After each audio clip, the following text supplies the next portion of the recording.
Hello everyone, હું છું Lalji બુચિયા advocate. મારી આ યુટ્યુબ ચેનલમાં આપ સૌનું સ્વાગત છે. હું આજે આપની સમક્ષ ધરપકડ અને અટકાયત સામેની રક્ષણની જોગવાઈ અંગે ચર્ચા કરીશ. તો શું છે આ ધરપકડ અને અટકાયત સામેનું રક્ષણ? ભારતીય બંધારણના આર્ટિકલ 22માં વ્યક્તિની ધરપકડ અને અટકાયત સામે રક્ષણની જોગવાઈ કરવામાં આવી છે. તો આમાં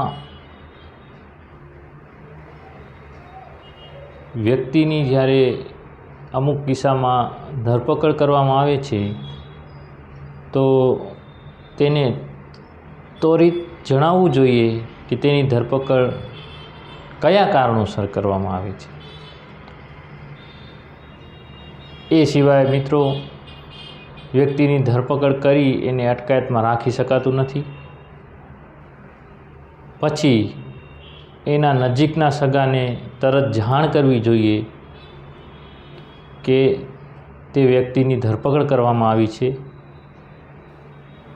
તે ઉપરાંત તેને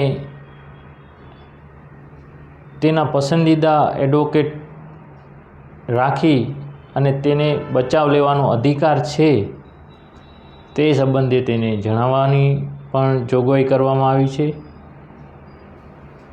પછી ધરપકડ કરી અને જે અટકાયત કરવામાં આવે છે એ અટકાયતમાં મિત્રો એને 24 કલાકથી વધુ સમય સુધી રાખી શકવામાં આવતું નથી. એની ધરપકડ કરી અને નજીકના મેજિસ્ટ્રેટ સમક્ષ 24 કલાકમાં એને રજૂ કરવાનું હોય છે.